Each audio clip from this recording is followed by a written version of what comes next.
Okay, let's see if this works. Seems like it's doing it. Okay, good. Hello, everybody. Good morning.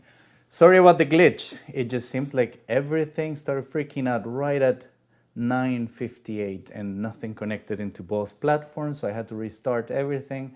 But it seems like it's working. I hope you can find this. I'll give you a couple of seconds to join. I'm going to be waiting for people. Hopefully you can find it.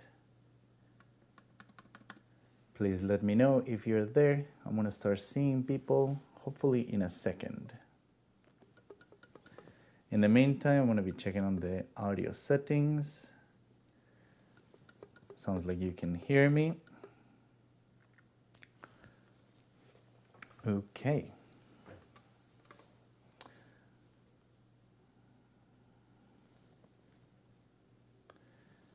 And while people coming here, I'm gonna send myself the link.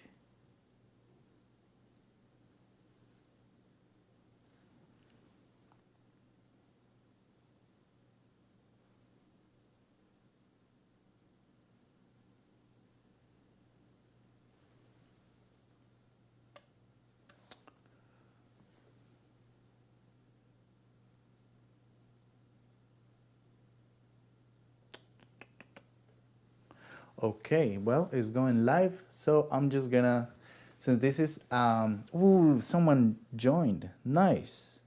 Hello. Cool, it's working, I hope it is working. I think the audio should be good by now. And okay, I'm just gonna start. Thank you for joining me, and I hope you're a flute player and you have some time to practice with me. So I'm just gonna check a couple more times to see. Yeah, we can get going. Well, my name is Daniel Pardo, and I've been playing the flute for about 23 years. I started in Bogota, Colombia, where I was born, and then I moved into the States, and I started in different places. Well, truly, I started in Bogota, studying with Fabio Londoño for a few years. He plays with the Bogota Philharmonic, which is really the Filarmónica de Bogotá. And then I came to the States and started for about a year with Greg Patillo, who you probably know. He's quite famous. He is really amazing at doing beatboxing and extended techniques, and he's an incredible teacher. After studying with him for about a year, then I went into the Marine Corps band and the Army band. So I was in the Marines for 4 years, and then I was in the Army for 6. After that, I went and finished my undergrad at Texas State University with Ada Jones. And then I went to Denton to do the master's and DMA with Mary Karen Clardy. Now I live in Houston and I teach flute at Prairie View A&M University, and I'm a Yamaha performing artist. So thank you for being with me, and well, I hope the practice session that we're gonna do helps you. And I'm gonna, especially this session, since it's the very first one, I'm gonna talk a little more than playing, and we're gonna get some rules set, and please let me know if things are working, if you can hear okay, and well, we'll get going. So right at the beginning of the day, especially after trying to plug in technology, it helps a lot to stretch our body, get all well connected. I like moving my shoulders, rolling them back and then forth. If you can do this with me, that'd be great, because you'll see how we wake up the body and get used to playing the flute. Releasing the tension in the neck is also quite important, and take your time doing this. Take it slowly, because we don't want to move too quickly with the neck and maybe do some damage. We want to be careful. Move to the back. Some of this video is going to look really funny because, well, I'm going to be moving and showing you certain things, so it's not necessarily very glamorous, but it's good for teaching and it's good for practicing. So this is some of the routines that I use every day, and I think this will help. I've been learning this from a lot of people, and well, it will get us really well situated. Thinking if you are in middle school or in high school, I would like to take a few minutes to go from the very beginning about our instrument and talk about some basic things that are quite crucial for our daily life. And the first one that I was thinking is putting the flute together. Whenever you're doing this, and I'm sure you already have done it quite a bit, because even if you're in 6th grade, you've done it for a few months.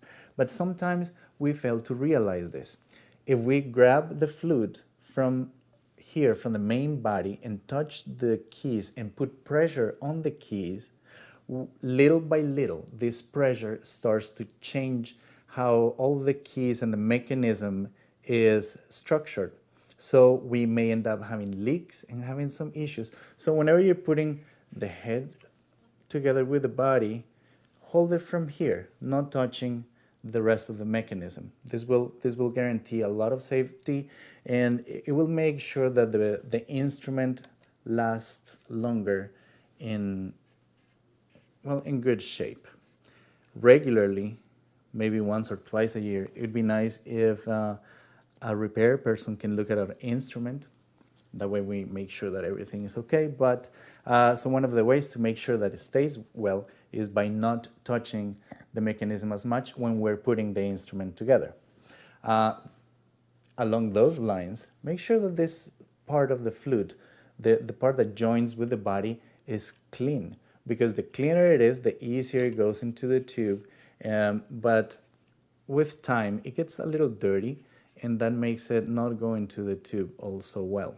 So, things to keep in mind. If you have any questions at any point, please put it on the comments. That way I can go and check it out later. My idea is that we're going to be talking about some basic things right now. Then when we stop, I go and check on the questions, and then we come back at 2 p.m. Central Time, and I answer the questions, and we go into some other exercises. So anyway, covering the basics and finishing this is how to hold the flute. And it's quite important, even if we have spent already some time playing the flute, to revise this concept. And this is my version of it, which is quite standard. And is that we should use 3 points of contact to balance the flute. And while this may seem clear and obvious, we'll get into this, because sometimes it's not so much so. The 3 points of contact are going to be the thumb from the right hand pushing forward, this part, the meaty part of the index finger holding the flute here as a fulcrum, and then we're going to have here below the lower lip, we're going to use the chin. So we're going to place the flute there. Once we have it there, here's the logic, that I can use that and only those 3 points to hold the flute, nothing else. Let me make sure that I'm showing it the right way. So it is here. Okay, good. So, and here's the logic behind it, that then when we add the fingers, they can move freely throughout the keys and not have to worry about anything. A different theory is that you use your pinky to hold it, like the pinky on the right hand, to hold the flute alongside with the thumb. The problem is that if we use the pinky to hold the flute, whenever we need to release the pinky, then we're altering the balance of the flute. And when we alter the balance, then of course the whole thing shifts, and we may not get a smooth sound going from place to place. So it's not really a reliable way. The next thing is that please check this, or check yourself with a mirror, and make sure that you're not using the rest of your right hand to hold the flute, because sometimes we just hold the flute with the back part of our hand here in order to then put the fingers in here. Unfortunately, this is also going to create a lot of issues when going from place to place. So trying to play a scale, let me change the microphone. If you hold the flute not properly, it's really hard to be smooth.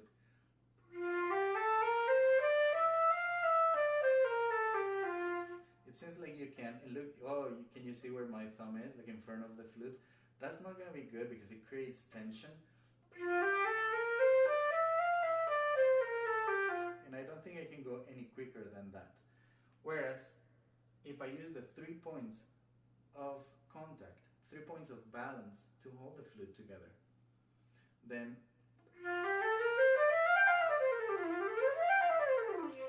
the hands are freer, the fingers are free to move as quickly as we need to, and there's no issue there. So that's with the fingers. A couple more things about the hand position. Some flutes they have the inline G, some flutes have the offline G, and I don't think there's much of a difference, with the exception that the inline kind of makes you be more aware of one thing. Regardless of the size of hands that we have, we can all reach all the keys and tone holes. The trick to do this is going to be on the wrist. So, especially if you're just getting started with the flute, you may feel like sometimes your pinky doesn't get to reach the keys. Let me see, I mentioned this. Yeah, so the pinky is kind of struggling to reach there, much less the next finger. It's kind of hard to get there. But if we move our wrist towards the end of the flute, going that way, watch. Then when we get there, we can actually reach all the keys quite easily. Not only that, but our fingers are curvy. Curvy fingers are quite good. This works really nicely on, as far as I know, all the instruments, especially in the piano, because you don't want to have like too much tension, and getting to practice good technique and getting your fingers to work in the right way, it's going to make your life so much better later. And if we put attention to getting this thing right from the beginning, we are going to develop good habits, and life is going to be just much easier. So trying to have our fingers curved on the flute, this means that there's more flow for anything, for blood flow, air, the whole thing is much better. So when putting our fingers into the flute, make sure that you move your wrist towards the end of the flute. If this is the first time you do this, it may feel a little awkward. And feeling awkward is okay, as long as it is not painful. If it is painful, then something may be wrong, and this is when it's so good to have a private instructor. Videos alone are not enough. So having the guidance of someone with experience is definitely going to guide you to get to the right place. But in the meantime, consider this change in positioning if you're having to change something. It takes a few weeks to become natural. And it's okay for it to be, let me get the audio back. It is okay for it to be awkward at the beginning. Awkward is not going to be painful, it's just simply different. So now that we have our left hand with the wrist going towards the end of the flute and our fingers are curvy, then this hand also, the right hand, goes in the back, and the fingers, I'm going to try to have them also curvy. Let me see, I had another camera to show this. I'm going to try switching so you can see this hand just a little better. So instead of flat fingers or having to try to reach the end of the flute, I'm going to try to place my hand in such a way that the fingers are curvy and free. Remember, we're not balancing the flute with the pinky. The pinky is used to play all the notes and trill and do a lot of stuff, but then the thumb is the one holding the flute. So we place our fingers in a way that they're curvy and comfortable. To do this, once again, the trick is on the wrist. It's not really on the fingers, because if you see it this way, you see how I'm trying to reach there? Oh, it's kind of hard. Whereas, if I just simply move the wrist, everything seems to respond better, and the fingers are more comfortable. Let me go back to the other thing. So, getting to place the flute in the right place, it is quite important. So, to ensure this becomes a routine and is part of our playing, we need to devote a few minutes during the day to make sure that we hold it this way. So whenever you're waking up, this is a great time to do it. You go into the mirror to make sure that you're doing it right. And you spend a few minutes, it doesn't have to be too long, but you spend a few minutes holding the flute with the 3 points. And make sure that you're using 3 points. Sometimes we're like, oh yeah, let me hold the flute, and you just do it without putting it in your face. Well, these are not the 3 points of contact. In order to create the balance, you need to really put it right there. So at the beginning, holding the flute just like this and parallel to the floor will be just fine to produce sound. Now, as I told you before, this is mainly for high school and middle school students. But if you're a private instructor and you're watching this, this is also going to be really good information for your students. That way we generate good habits from the very beginning. The next one, now that we're going to get ready to start playing, is to ensure that the flute is somewhat parallel to the ground, because the physics of the instrument are just going to work better.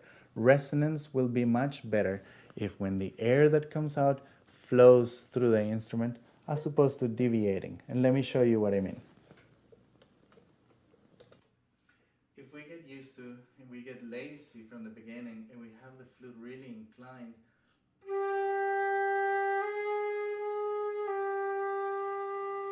we may not get to maximize our possibilities of sound.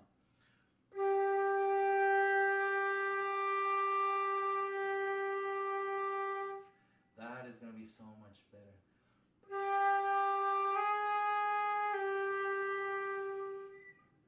Very good. So now I think we're ready to get going. So I've been moving, I've been stretching, and I hope you're doing this with me. Stretch your back. Move your shoulders, your neck, and let's go with some exercises.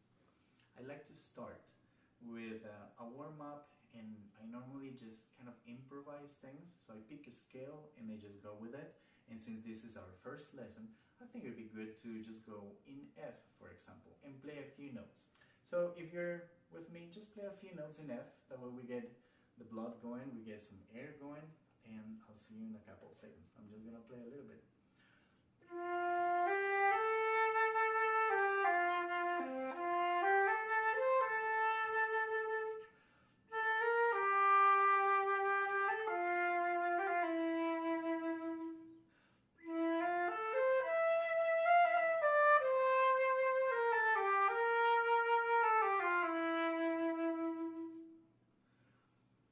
I'm just playing random notes, random rhythms in the scale of F.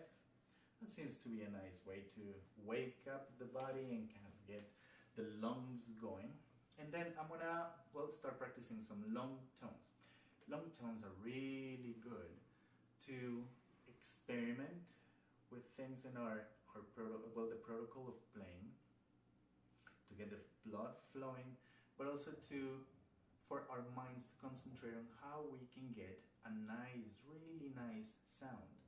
So we hear the term long tones all the time, that we should do them, but many times we just simply go into and nothing, but just simply playing. Now when we're doing this, we need to look for something. This is like a constant search for a pretty sound. So I like to start with some of the notes that are on the left hand. So like a G, an A, or a B. Those are easy. The first octave is easy, and it's a great way to get the whole system going. So how about that? Let's try doing some long tones. Please do them with me on an A. So this is going to be A on the first octave. Oh, is this off already? Okay, good. I think we're fine. So this is going to be A on the first octave. Let's breathe and go.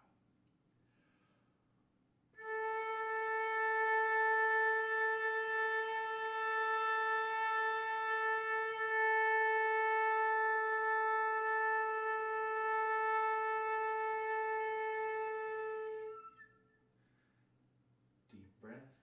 Let's try that again.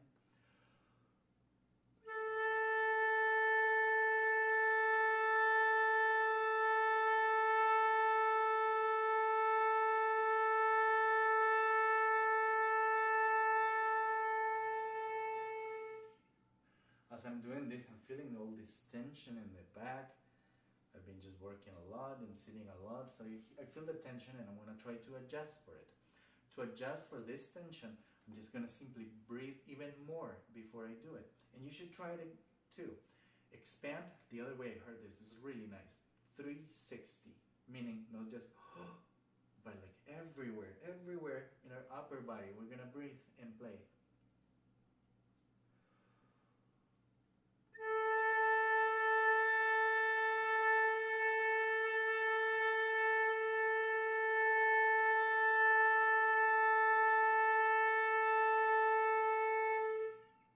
That is much better. The flute needs release, needs a lot of air, needs energy moving forward. And when I was telling you that long tones are also a time to experiment, I want you to experiment with this. As we start to send air into the flute, drop your jaw and see if the sound changes. Sound is going to tend to sound much nicer, warmer, and resonate better with the flute if we drop our jaw as much as possible, because it creates a chamber right here within our body, kind of like a guitar. When we, well, an acoustic guitar, when you play, there's all this box of resonance happening. So we want to create the same resonance here within our body. So try this. Try playing your normal note, and as we're going, drop your jaw and feel if it changes. Now this takes a lot of energy, so it's okay. We're gonna get kind of physical with this. So big breath.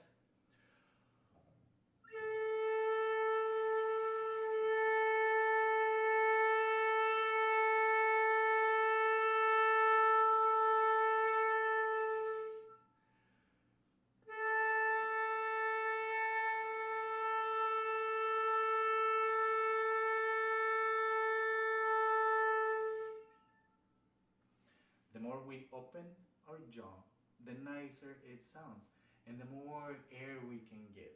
The more air we can give into the instrument, the better. So let's continue to do so. So let's play some more notes, right? We can do an exercise that changes the notes. So I would imagine everyone is familiar with F, right? The F major scale, which is F, G, A, B flat, C, D, E, and F, right? Well, let's try playing this scale together. You can take your time with it. Practicing with a metronome is very useful. I'm gonna place mine around 60. Okay, I guess 63. Not bad. Sorry, I hope you were able to hear what I was saying. I'm placing my metronome at 60, and you can play with me. Before I started, practicing with a metronome is absolutely crucial. It helps so much. It's liberating. It does a lot of thinking for us. That way we can just simply play, and little by little we get used to to develop really good sense of tempo and rhythm. So practicing with the metronome is really good. For this kind of exercises, I like putting it at 60 beats per minute, so and just playing with it, changing things along the way. So let me see.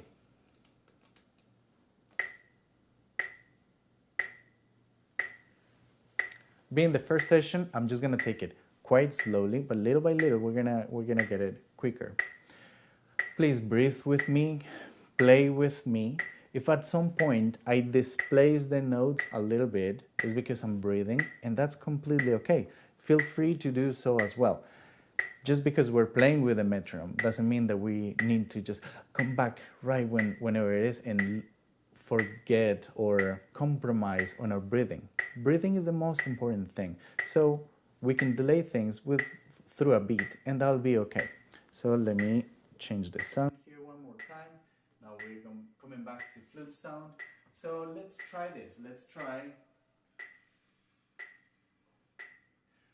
How about this? Let's play one note for every 2 beats, and let's play the scale for just 1 octave. F major, so from octave 1 to octave 2, and we're gonna come back down. Breathe whenever you need to, I will, and try to explore just giving air, not holding it, but releasing it the whole time. Big breath in Let's do it together. 1, 2.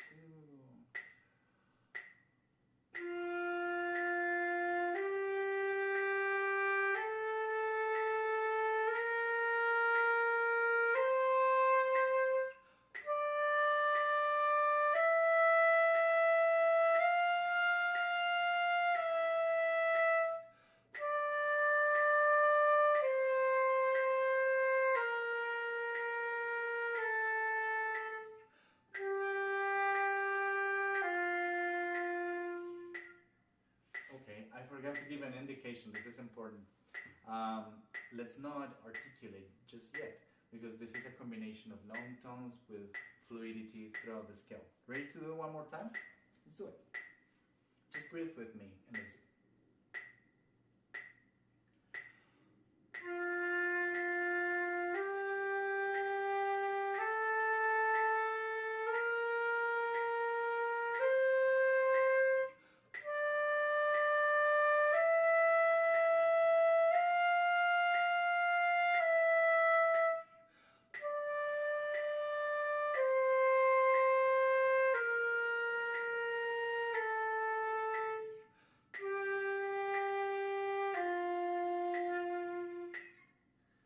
Very nice. This is good to get going. I'm starting to feel like I'm working. Sometimes doing these exercises. Let me hold this. Let me turn this. Sometimes doing these exercises, you get a little bit tired because you're going so slow, but it's so nice. Well, then let's try this exercise just a little quicker. I want to try it at 70. Very same thing. 2 beats per note. Ready?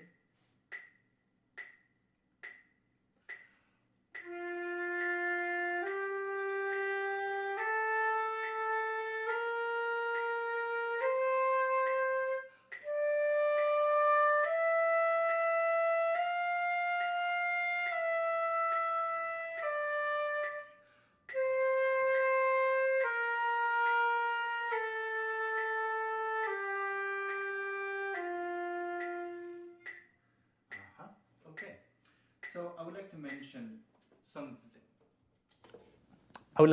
something. While we're here, and this is a refresher. Perhaps if you're in high school, this is already old news. But we have 3 B flats in the flute, and all of them sound the same. We have the thumb B flat, we have the right hand finger 1 B flat, and we have this leveler right here.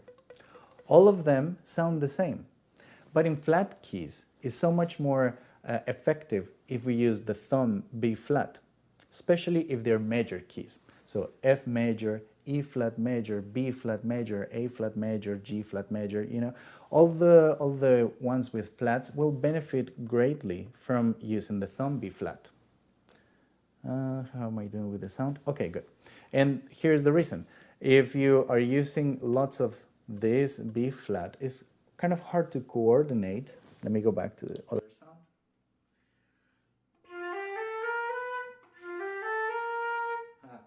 I'm so not used to doing it.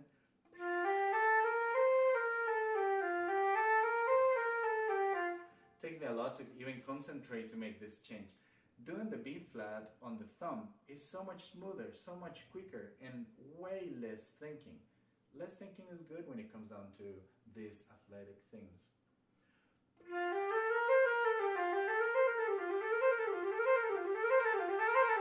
I mean, try that with adding this finger is just near impossible.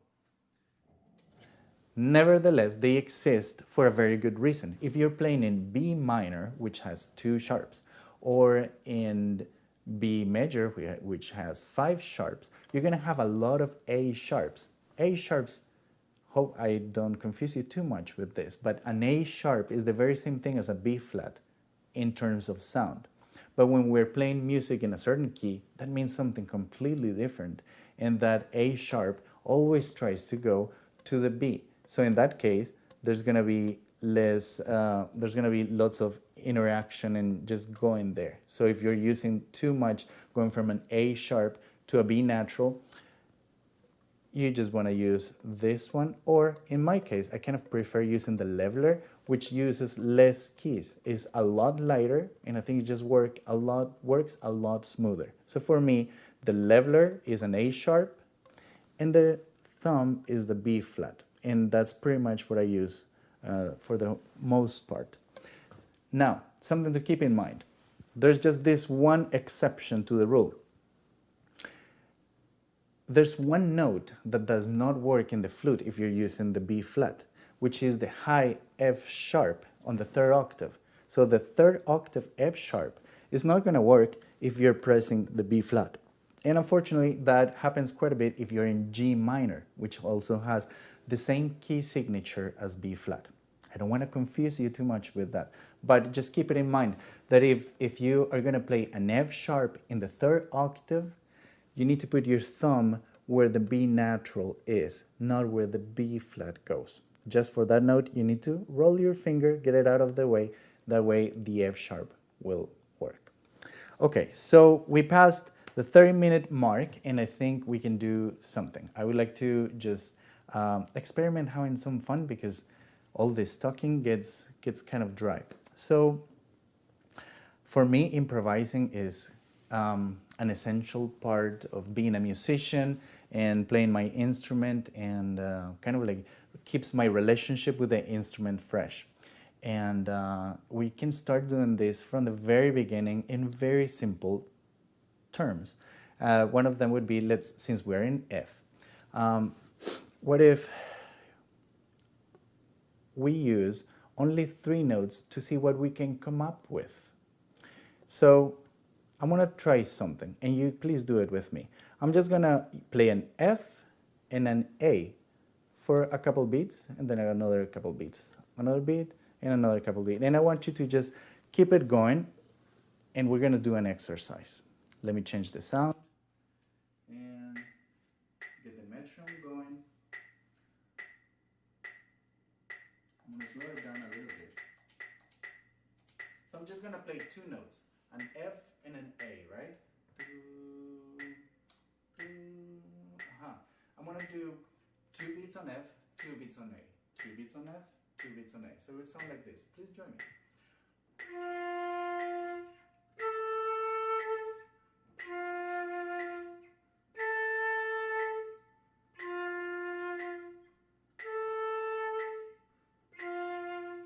And if you keep doing that, F, please keep going as I'm talking. A, F. I'm gonna play some notes within the scale, and I think they're gonna sound pretty nice. So this is like a jam. If you're playing I think I'm in the right place, right? A, F, let me do it again with you.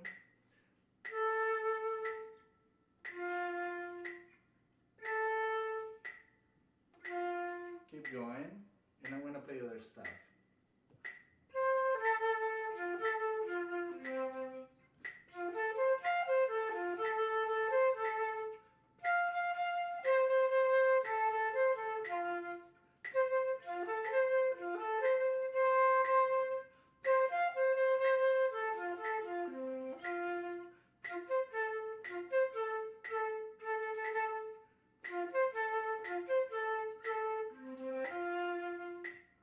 I think if you're playing with me, that sounded kind of nice. So how about we do the opposite? Now I'm gonna play just the, where am I? I think I got thrown around, but I think it's,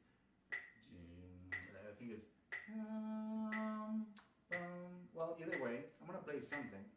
I'm gonna play the pedal notes, and you improvise a little bit. Play whatever you want.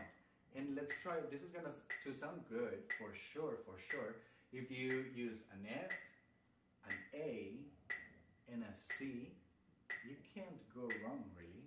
So try anything on those notes. Just play them. It doesn't matter. I'm not hearing. Just go for it and experiment and see what happens. So I'm just gonna play the pedal, and you play whatever you want. We'll do it for a little bit.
think this is plenty of stuff for us. We've been going for a little over half an hour, and this is gonna be a good place to stop and breathe a little bit, and let's come up with things. So let's review real quick. To hold the flute, we use 3 points of balance: the thumb and the right hand, this part, the meaty part of the finger, the first phalange on the index of the left hand. Let me go back. Sorry, let me go back to the right sound. So the meaty part of the phalange on the left index, and the chin right here below the lip. So we use the 3 points of contact, and the flute is parallel to the floor. So let's have the next session at 2 p.m. and please send me your questions. In the meantime, I want you to do this. Spend some time in the mirror making sure that you can hold the flute and hold the flute just fine. Make sure this finger is really behind, that way you can somewhat push forward with it. This hand goes backwards, goes the other way, and here we're just simply holding it. So try this with the mirror. Stand there for a few minutes and then take a break. And then come back to it and try one more time. Take a break and then try one more time. And if you have a metronome, place the metronome, play the F major scale for a while with the thumb B flat, and also trying to improvise and come up with random things. There's no wrong on this, so just play and try things and experiment. Do this for a little bit and go and have lunch, and let's meet here at 2 p.m. I'm just going to stream directly on YouTube because the whole thing with Facebook didn't work and it's just too messy, so I think it's going to be easier to just focus on this and hang out with you.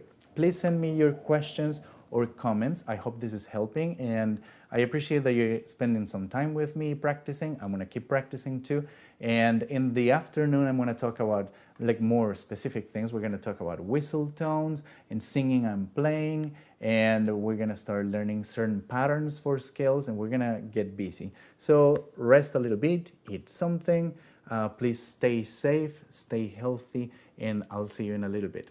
Okay, thank you. Bye.